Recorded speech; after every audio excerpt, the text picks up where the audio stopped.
Welcome back, everyone. And here in the studio, we do have a winner from today's action. We're joined by world's youngest grandmaster, Abhimanyu Mishra. And congratulations on your win today against the great Vasyl Ivanchuk. How do you feel? Feels amazing, of course. He's a legend. I was very excited for this game because this kind of an opportunity doesn't knock twice. And okay, I was ready for a fight, and he also was ready for a fight. Like, okay, Ivanchuk doesn't back down from anyone. That's true. Was this the first time you've played against him? Yeah, this is the first time. Okay, maybe you can show us some highlights from the game. Sure. So, okay, e4, c5, this is all like, okay, up to queen d2, a6, this is all theory. And okay, knight takes c6 is like slightly unusual. Like, okay, it's kind of a rare move. The point is, okay, like main line is like, let's say, long castle, and black goes bishop d7, he goes b5, and okay, this is like classical Sicilian. I don't want to delve too deeply into this. There's basically tons of theory. So okay, I played this knight takes c6, b takes c6, long castle, and okay, d5 is one of the moves. I believe bishop e7 was another one. So d5, queen e3. So now I have this kind of like pin on the e-file, like bishop e7, bishop takes f6. Like you can't go bishop takes f6 here because now e takes d5, and okay, if you go c takes d5, I can take knight takes d5, and you cannot recapture due to the pin. And you cannot, here if you take on c3, the issue is I play queen takes e3 and g7 is hanging. So okay, he was forced to play g takes f6 and bishop c4. I kind of remembered that here this is supposed to be better for white. There was one game, I believe it was between Hovhanniansen and one like 2400 rated Indian player. And okay, they're like bishop b7, rook he1. I think that game continued like queen c7, bishop b3, and like let's say rook g8, g3. Okay, like king f8, queen h6 check, okay, rook g7 and f4. And this is supposed to be okay, plus an advantage for white. It's kind of difficult to do anything with black, and okay, my next moves with white could be say king b1 and then f5, try to open up the center. But in the game, he put h5, and I didn't recall this being a move. And this was a very interesting moment because, of course, I can still go like f4 or bishop b3 or king b1, any of these moves, and okay, I can still play with that plan of playing f5 eventually, and okay, this should also be an advantage. But one thing I noticed is that I had this very interesting piece sacrifice, and I'd calculated that I minimum had a draw, and okay, like, and I'd seen that I could play for more, and okay, I thought like, why not? Let's try something out today. So okay, of course I had spent loads of time here to make sure that it was in fact the correct piece sacrifice. ed5, cd5, bishop takes d5. I think okay, move orders are kind of important here because if I start with say knight takes d5, e takes d5, bishop takes d5, this might also work, but he has this kind of like extra option of going queen c7, like. Okay, there's no reason to calculate this during the game.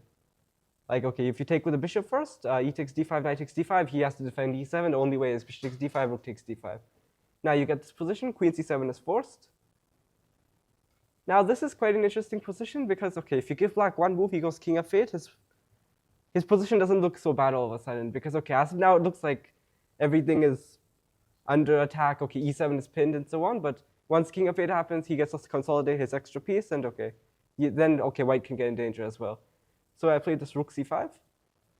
The point is, yeah, I'd seen all of this before. Now you have to pick a square with the queen. I think g8 is basically the only move because the issue is that, like b7, okay, a7 loses the rook c8 check.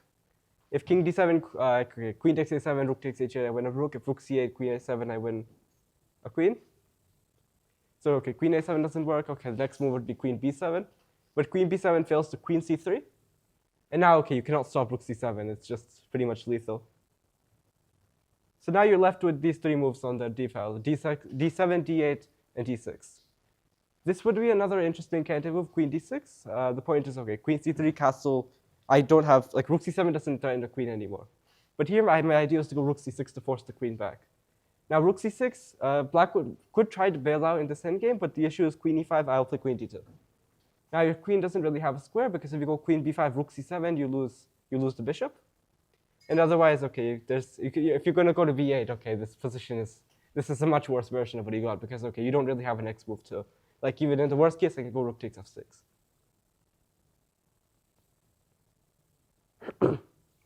Oh, and yeah, queen d7 fails to the same queen c3 followed by rook c7. So queen d8 is the only move.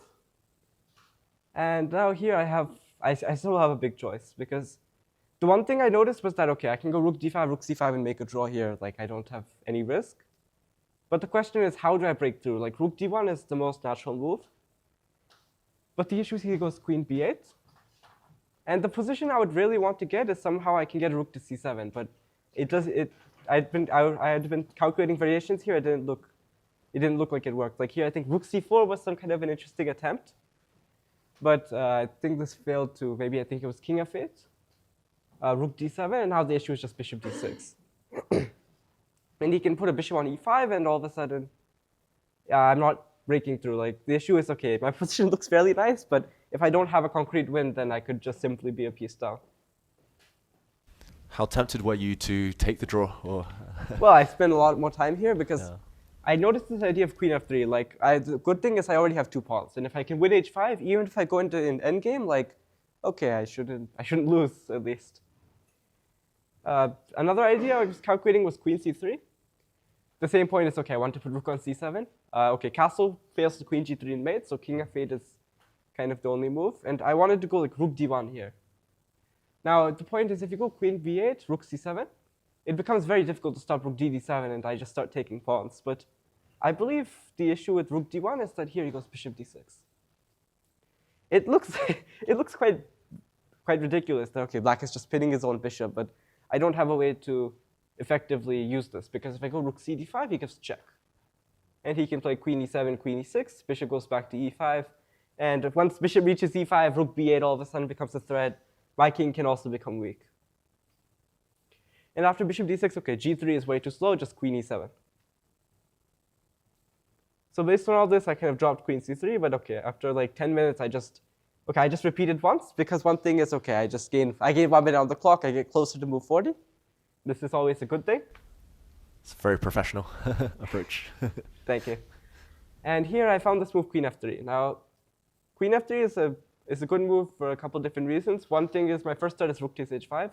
My next start is queen takes f6 due to the pin on the e-file. And the third thing is that it's very difficult to make a move. Like, I think rook h6 would be like one candidate move to defend f6 first, but I just go rook takes e7. Now, okay, queen takes e7, queen takes 8, I win. So say king takes e7, queen e3 check. Now, okay, h6 is hanging, king d6 is only move. I think here, like, this was a very clean move, rook c3. I'm threatening rook d3, and you have to defend the rook. Like, I think, okay, queen h8, rook d3 will be made in like 5 moves. Let's say queen f8, and I saw the sign queen d4 check, king e6, rook e3 check, king f5, queen e4 check, king g5, and h4 mates. Very nice. So rook h6 doesn't work. And castle queen g3 is, of course, mate. Rook c8 would be an idea to kind of liquidate the pressure trade-off of rook, but the issue is I play rook takes and queen takes f6. And okay, e7 hangs, h8 hangs, you're kind of just lost here. So king f8 was the only move, and now rook takes h5. Now you're faced with another decision. Do you go rook g8 or rook takes h5? I believe that this position was already kind of lost, and last move he spent close to an hour, so I think he was also kind of getting the sense that this position is quite difficult for black, because rook g8 would be an idea, but the issue is I would go rook h7. Now all of your pieces are on the back rank. My threat is queen h5 attacking f7. Rook c8, queen h5, for example, is resigns. Rook g7, I have rook h8 and queen h6 and so on. And here, okay, I didn't really see a defense for black. It looks quite grim. So we played rook takes h5 in the game, queen takes h5, king g7. Now the thing is, okay, you're winning with white, but you need to finish things off, because again, you give black 2 moves to get his pieces coordinated, you're going to start facing an attack. I had a couple different ideas to play for mate here. I played rook e3 in the game. Like at first glance, you might think rook e4 is simpler, threatening rook g4 check, but the issue is black can go f5. And now, okay, queen takes f5, say even like bishop g5 check, forcing f4, bishop f6. And okay, you have 3-4 pawns, but it's not too clear how to win the game. I played this move, rook e3, threatening rook g3 check, forcing bishop d6, and I saw the sign queen g4 check, king f8. I think you need to be very precise here, because after king f8, if you go queen h4, with the point that king g7, rook h3 doesn't have bishop f4, he can go bishop e5. And now let's say if you go f4, he has queen d4. And all of a sudden, black gets counterplay, and it's f4, he has bishop takes b2, actually. And this is all of a sudden just an issue. So I played rook h3. threatening rook h8 check. I thought king e7 was only move. Queen e4 check. And I'd calculated this line that, okay, I thought bishop e5 would be a very interesting defense. Like f4 is the main line. Queen d4 is kind of his only try. I give queen b7 check. If king to the back rank, queen x8 is check. King to d6, f takes e5, or rook d3 wins the queen. So king e6. Now here I can go f takes e5. And now, okay, let's say queen f4, I go king d1, queen g1, I go king d2. Every time you go, say, like rook g8, I can go king c3. And I was fairly confident that this was winning. Rook d8, I have rook d3. So let's say queen f2 check, king c3, queen c5 check, king b3. I was confident that this was winning. Let's say like rook a7, I saw queen b4. Okay, queen d5, I can go king a3, and so on. This looked... I think one other line that was sort of important was that, okay, instead of, like in this position, like rook d8 check, rook d3, rook takes d3, c takes d3, queen f2 check, king c3, queen e1, king b3, queen d1 check, king a3. Now here, queen takes d3, I have queen b3 check. It's quite a long line, but it works out in my favor. So in the game, he played a king d7, queen b7 check. I'd seen this from afar. Okay, bishop c7 fails to rook d3, queen c7 hangs the rook. King e6, I think it failed to check. Bishop e5, f4. Now queen d4, and you need to see this check here. Now f takes e5, white's up by 2 pawns. So he played king e8. I gave this check because the issue is black is still threatening bishop f4 and queen d1 mate. So I give check, bishop f8 is forced, now rook h7. Now, you would want to go queen e7, queen takes 8, queen e1 mate, but queen takes 8 is unfortunately a check. So he was forced to go bishop e7 to defend the pawn. Queen c6 check, and now the issue is queen d7 hangs the rook, and king f8, I have rook h8 check when bishop f8 is not possible. Wow, a beautiful win. It looks like you calculated really well in this one. You must be pretty happy. Yeah, definitely. It feels amazing to win against the legend. Yeah, and what are your thoughts of your performance overall in your first Grand Swiss? Yeah, it's a very, very tough event, filled with the world's best. I've been having a pretty okay event, but I think the one or two games which I've lost, I should have held them. Like this game against Serrana in the first round, it was this minor piece ending. I should have made a draw. But great experience either way. And yeah, what are your thoughts on the Isle of Man? You've enjoyed being here?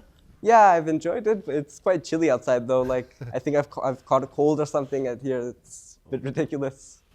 But yeah, hopefully a good end to the tournament tomorrow. Thank you so much for showing us this game, and best of luck in the last round. Thank you.